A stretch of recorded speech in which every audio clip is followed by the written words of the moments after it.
Right.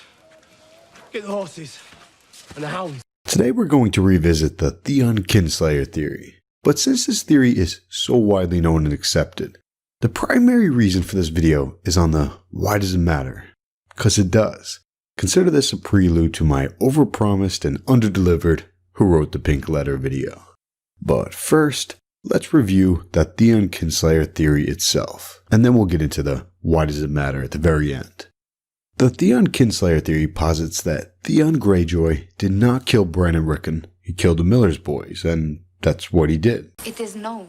But in doing so, Theon became a kinslayer, because those two boys, or at least the younger of those two, was his son. Here are 4 clues. Number 1. The first time that Theon ever thought about the Miller's wife, he remembered that he had tumbled her a time or two, but there was nothing special about it, or her. George R. R. Martin chose to say that there was nothing special about it or her. That itself is the first clue that there was something special about it and her. Number 2. The second time that Theon thought about the Miller's wife, it was in a nightmare. Theon had forgotten her name, but he remembered her body.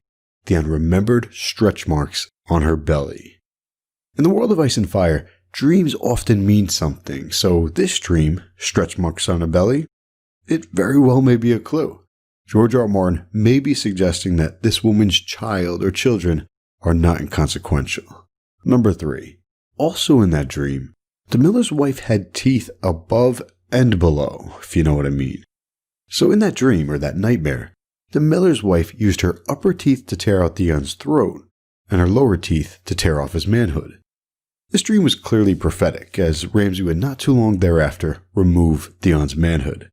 But in terms of this video, that part of the dream may also serve as the third clue that Theon fathered at least one of the Miller's boys, since the mother of those boys got revengeance on him in the dream by not only tearing out his throat, but by gnawing off his manhood, cause he's a kinslayer. Alright, those are the first 3 clues. They resonate better though if you already believe in the Theon Kinslayer Theory. In and of themselves, they're not particularly strong. Here's the 4th and the strongest clue in my opinion.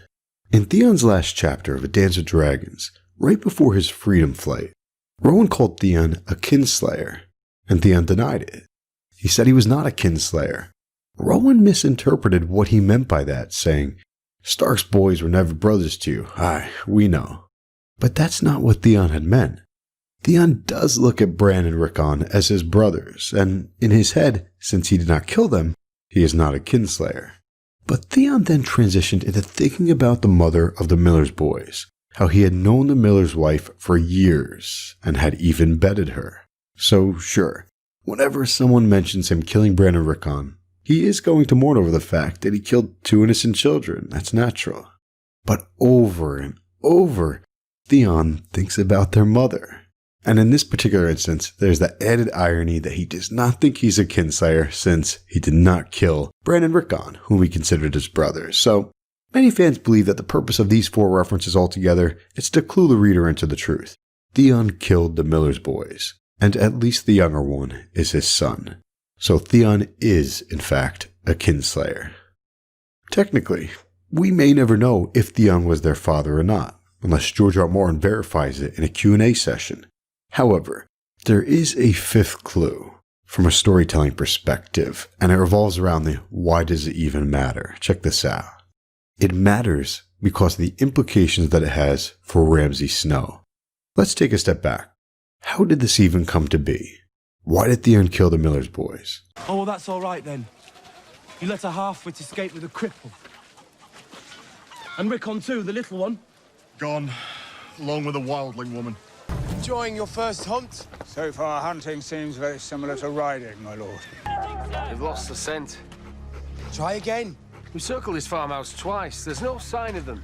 The Miller sons were of an age of Bran and Rickon, alike in size and coloring, so Theon was able to pretend that they were Bran and Rickon. But whose idea was it to kill the Miller's boys? Ramsay Snow. And here's the kicker. You've never asked me about your mother. She was the miller's wife. Apparently they'd married without my knowledge or consent. So I had him hanged. And I took her beneath the tree where he was swaying. Ramsay himself is the bastard son of a miller's wife. And if the Theon Kinslayer theory is true, that means that Ramsay Snow convinced the Unturned Cloak to kill the bastard sons of a miller's wife.